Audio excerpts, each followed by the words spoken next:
Abonnez-vous, subscribe.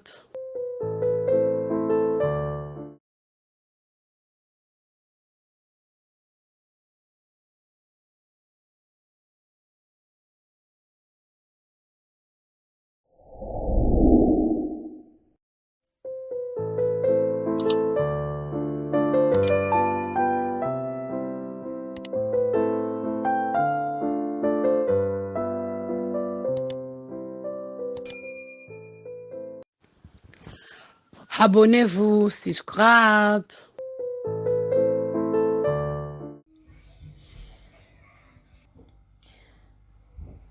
Hello everyone, welcome back to my channel. If you are new, you're welcome. Bonjour à tous, soyez les bienvenus sur la chaîne Malite. Today I'll make a dry fish.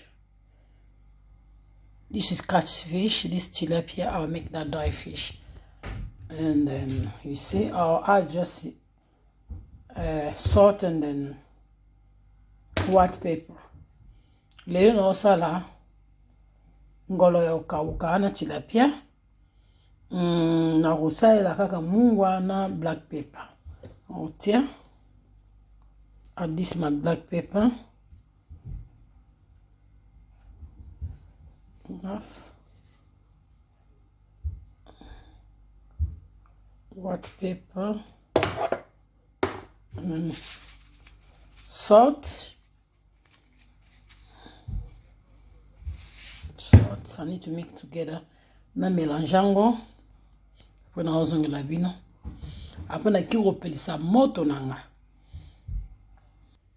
Na mélangeant déjà. I already mix all together.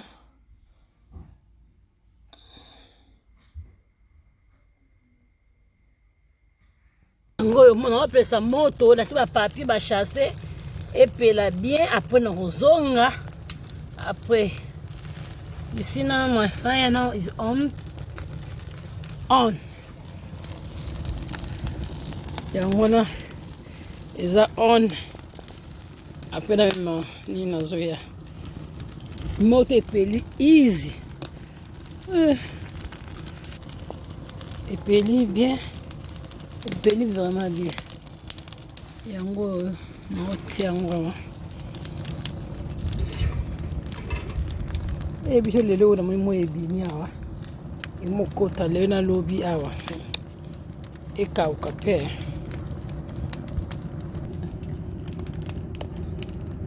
yanga cha uyunke achanye oyo Jose longo che oyunke oi nazonga back. Mo suponde tikali. Oh ya uili mkie na mungwa na black pepper. This is the soup.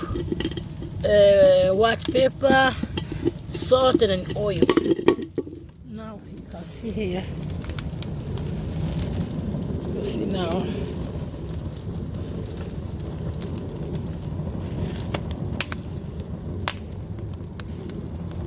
Misu pasi milinga. Nazipiango sabota milinga. Miss pass milling and as if you know, I cover that today in the box.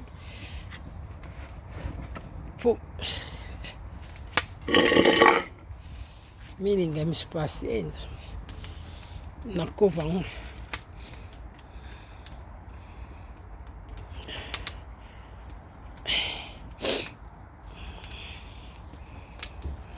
Put those on back.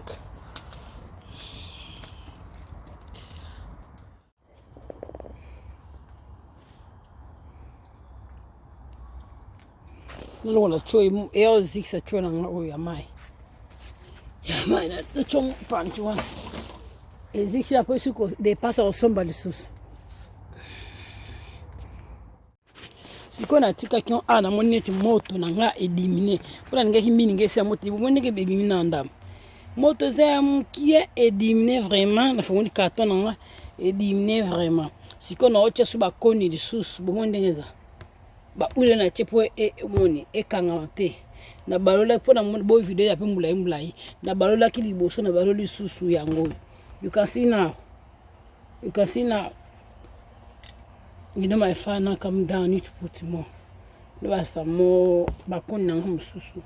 Puis et ça la susu et continue sur le zèle. Yango wana na bakisi bakoni. No bakisi bakoni. Bomona nga. Ah, todo na be kungo bebe, moko na tila biloko, moko kumu beba.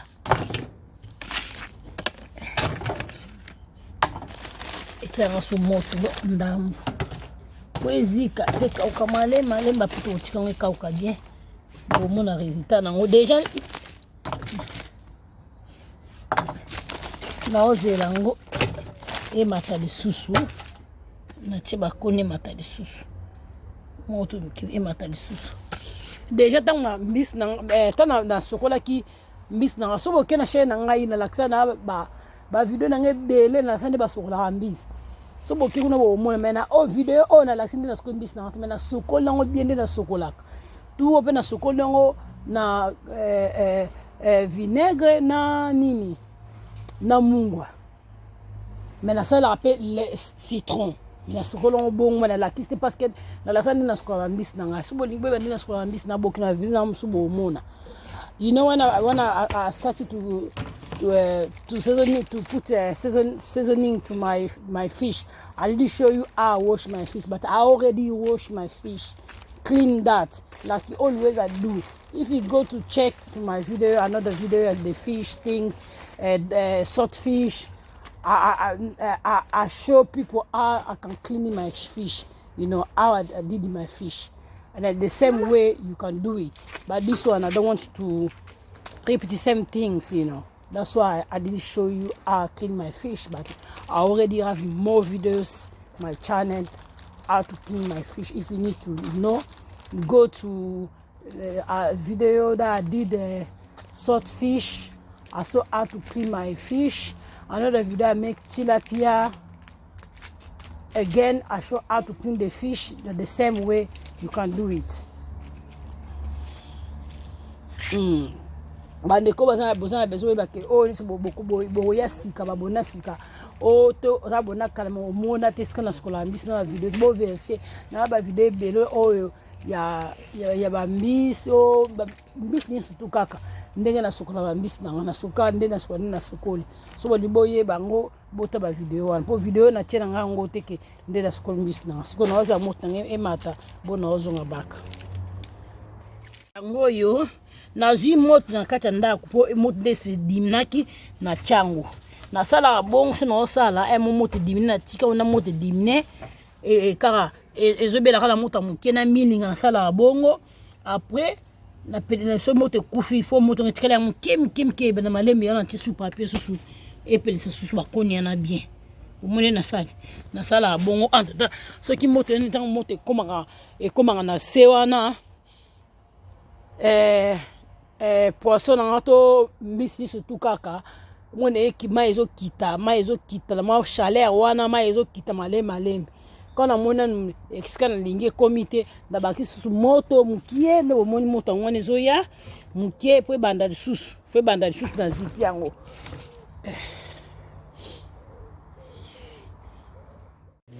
yango yo asko na ekmo pela ba mininga mpe kungo pela esa non put enough don't put more. Okay. Matikion o les opena balema leme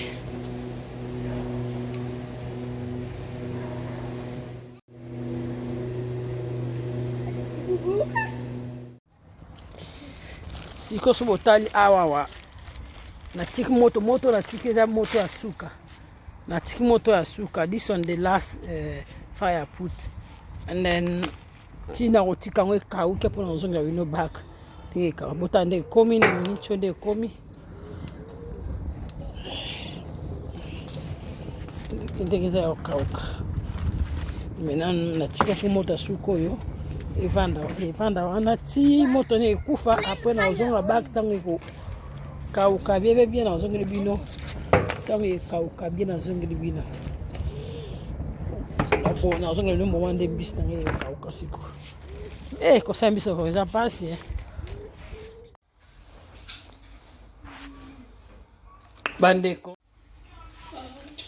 bandeko tozongi awa na ngolo na biso awa ekauki ngolo na biso toyitaki tosalanga ekauka ekauki omoni awa na poso awa na ngawa ndenge ezala totalaka mbisi okaka nde ekawi ndenge ezala soki so omosoma mbisi okaka nga na ndo otala boye nafongoli poso nata so eza ya sika bomo ndenge eza ya sika donc ngolo na nga ekauki vraiment bozala recette ezoya ya ngolo na sokoli bien ngolo kaka na batomate fraîche naosala recette nango ngolo vraiment ekauki ntango nayitaki yango apres nango wana nazoyebisa ngo na moi soki moi ebimi na biso na moi kwa mikoma moi ebimi ndambo biso awa na biso na moi apres nazongi natie na fu nakangi fu nafongoli fu te kaka bon na nde ekauki oyo tokoki ba 2 semaine yango oyo banda na kausi ngolo na bomoni ekauki na biso okaka nde ekauki vraiment so bootala awa eza bende ya okauka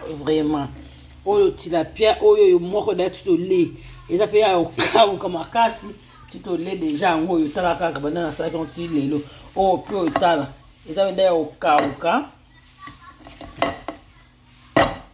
eza bende vraiment ya okauka eza kitoko bomeka yango eza kitoko. Merci. Thank to everyone. This one I show you I did my video how to make my catfish dry. I did that. Now it's already dry. If you see here, already very dry. Now is now I think it's finished. I don't need to put it inside the sunning because when I did my fish and after that every morning I put it outside sunning and just like that, and then like in nearly 1 week, some days I keep it put outside. From now is already so dry. If you look here, it's very dry, very dry. Now I'll make my recipe. If you see my video, you like my video. If you have back garden, you can follow my recipe. If you have no time to go to the shop, Africa shop, to buy dry fish, you can make yourself at home your dry fish. Like me here now, I have my dry fish. Already very dry. Look, bandeko yango yo resita yango yo ngolo na ngai ekauki. Mama na bose ko mama mo se ngai na se lengolo go yita ya okauka yango yo ngolo okauka yango yo otali pe ba mama bo partager o senga inga recette na sali otali o partager ça la bien. Merci beaucoup na bandeko nyonso. Abonnez-vous na chaîne à Maman Lydie Bobo son arrêté ya ko partager soutien na bino yango bandeko soko yena kota la vidéo moko sepe na ngoma bandeko na nga soko tali pesa biso ta j'aime en plus soko sepe na vidéo wana abonné au fini pe notification na tie vidéo sous kozwa ngo esala bien donc sepe na vidéo au pesi au tali mais au fini notification te au s'abonner te so na sali vidéo prochainement au rezoité et ça bien ce qui neti au fini au s'abonner au fini notification so na sali ba vidéo on rezoit. Merci beaucoup ba soutien na bino. Merci beaucoup ngolo na nga ya koyita yango yo yoko bomoni eze kauki vraiment kauki vraiment kauki vraiment bomona ngolo na nga koyita yango yo kitoko vraiment.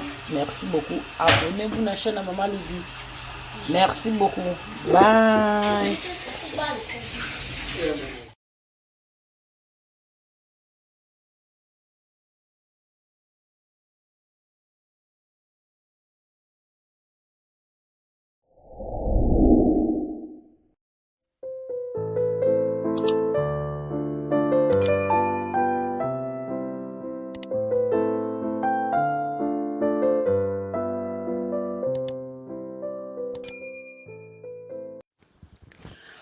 Abonnez-vous, subscribe.